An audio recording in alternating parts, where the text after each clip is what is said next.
Hello there and welcome to yet another edition of Camper Diaries. For those of you who are new to the channel, my name is David and I just enjoy sleeping in my car. Later on in the video, I'm off to Whitchurch in the north of Shropshire for a night out, and a beautiful campsite I found up there. But first, a chap by the name of Oliver Wallace and one or two others have contacted me and asked how I fitted the switches to the rear door in the car, because a lot of these vans you can't open up from the inside. I don't know whether it's a safety factor or safety thing or whatever, but here's how I sorted it. A long time ago, before I ever thought of using the car as a camper, I was nipping in the back to get changed to go swimming, and I realised there was no handle on the door to allow me to get out again. I had to go back out through the side doors, which was rather inconvenient. So I fitted some buttons on the inside of the rear door, which allow me to open up the door and get out. And evidently this isn't just a problem with the Peugeots. They're the same on many vehicles. And the solution is quite simple. It's a simple thing to do, but not really the easiest things to film. Here is a little button I've created at the top, and if I press this button, the car door unlocks, which is very good. What mistake I did make is that this isn't one of those little buttons that flips back, so I have to switch it back. And there's a similar button to this on this side, and not all vehicles have this, but mine has a back window, and if I click that, I can open up the back window. The thing to notice, or to note with this, is if you use either one of these switches, you can only either open the door or open the window, or open the window and not open the door until it's back in place. Obviously, this is only possible as these switches or handles are electronically activated. To get to everything, you need the rear door open, so you can just pop off the plastic door inner panel. I found the panel came away easily using just my nails, but others may need to use a tool to prise it open. It's quite usual to break one or two of these plastic grommets, but they are available from most part shops or on the internet, very cheap. You need to find a sweet spot in the panel that has plenty of free space behind. I used a cutting tool like this, which makes such a neat hole and just the right size for the switch. Connecting the wiring couldn't be simpler. It's just a case of adding a spur from the new switch and connecting it into the circuit. It's low voltage, so I used some speaker wire and a connection block. And with everything back in its place, it's just a case of knocking back the grommets. Well, with that job done, you've got blue skies, sunshine. Do you know, I fancy a relaxing trip out somewhere next to the water. Hello and welcome back to Camper Diaries.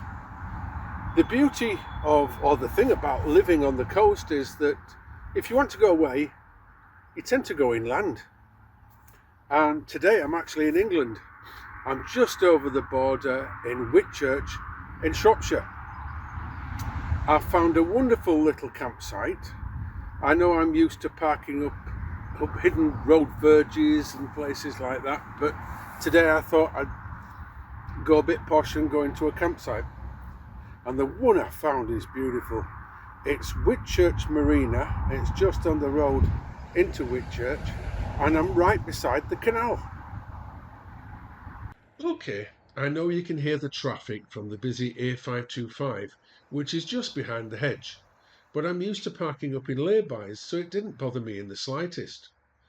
The site is small with about 8 to 10 pitches, but today my only neighbours were a lovely elderly couple parked in the distance with a mobile home, and another chap's 60-foot narrowboat. Each of the pitches had water and mains outlets, and some of them were even hard standing. Okay, there is obviously the fly on the wall, the crane, but it gave a good industrial vibe, and I was disappointed to learn that I'd just missed them lifting a boat into the water by a couple of hours.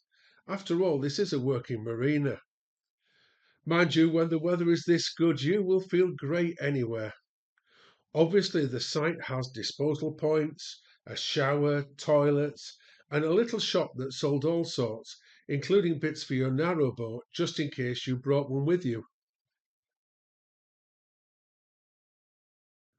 I'm sorry, I couldn't resist getting my pocket drone out for a quick once around the site. I'm the chap sat with his cuppa under the awning. So, where is Whitchurch? Well, it's at the very northern tip of the county of Shropshire, which is in itself one of the Midlands counties that borders with Wales. Now, you can leave the marina and either walk or drive into town, probably about a mile away. But I found a more pleasant walk was to cross over the canal and follow the towpath on the opposite bank. After about half a mile, you can cross onto what remains of the Whitworth arm of the canal and follow a path through a wooded valley almost right into the town centre. The town has a good feel about it, and there are lots of shops to look around. Some nice takeaways, cafes, and restaurants, and I found a very industrious pie shop where the staff were hard at work making the following day's selection of pies, and they looked yummy. There is also a very fine selection of old pubs, one of which I decided was a good spot to quench my thirst.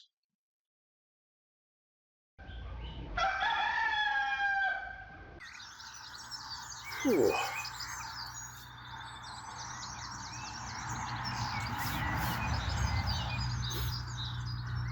Well, I've woken up to a chilly morning. I've had a really good night's sleep, despite the fact that it's a busy main road up there. You can hear the cars now, but to be honest, when I was in the van last night, I was out to the world. This is a good little site.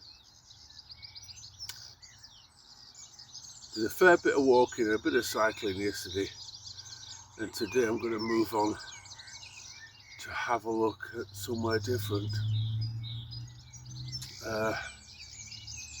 It's a shame that big crane wasn't working.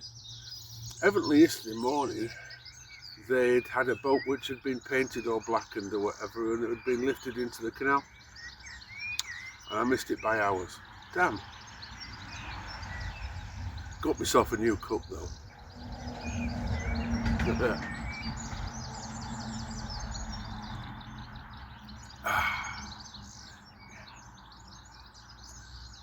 It's only 5:30. Early risers. Oh.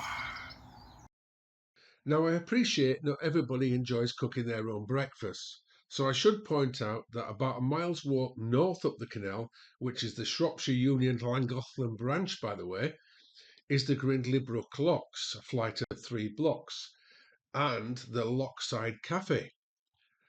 And a shorter distance south of the campsite is the Alfresco Cafe, but both open at 9 o'clock, by which time I was back on the road again, enjoying the early morning sunshine. I'm best pointing out that Shropshire is England's most rural county, and you can travel for miles along quiet country lanes and through picturesque villages. Shropshire also boasts its own mini lake district called the Meres. These are a group of glacial lakes formed around 12,000 years ago when the last ice age retreated, the largest of which is Ellesmere, which has a surface area of about 46 hectares. Ellesmere is a small town which has made the most of its mere. It's a real tourist hub where you can enjoy an ice cream, feed the ducks, or just sit down and take in the fresh air and enjoy the views. After many more miles of quiet roads and countryside looking at various attractions, thirst again got the better of me, and I made one last stop before heading home.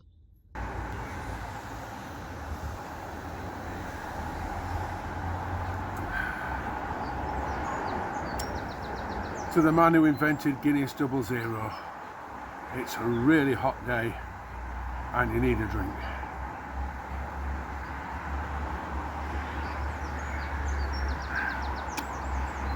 Behind me is Whittington Castle, or what remains of it, so I thought I'd pull in and have a look. Shropshire is really showing off. The castle we see today was built in the 13th century by the Fitzwarren family. It has links to the Holy Grail, which was believed to have been kept in a private chapel and was brought there by Knights Templars who had links to the First Crusade. Whittington is reputed to be one of the most haunted castles in England, with the ghosts of two young boys, a hooded figure who haunts the castle gates, and a blacksmith. Hello. Hello. Hello. Well, that's it for this week. I hope you enjoyed it. If you care to show your appreciation by subscribing and giving the channel a like, that would be very nice, wouldn't it, Chester? Yes. It's all we can ever ask for. Thank you all once again so very much for watching, and see you again soon.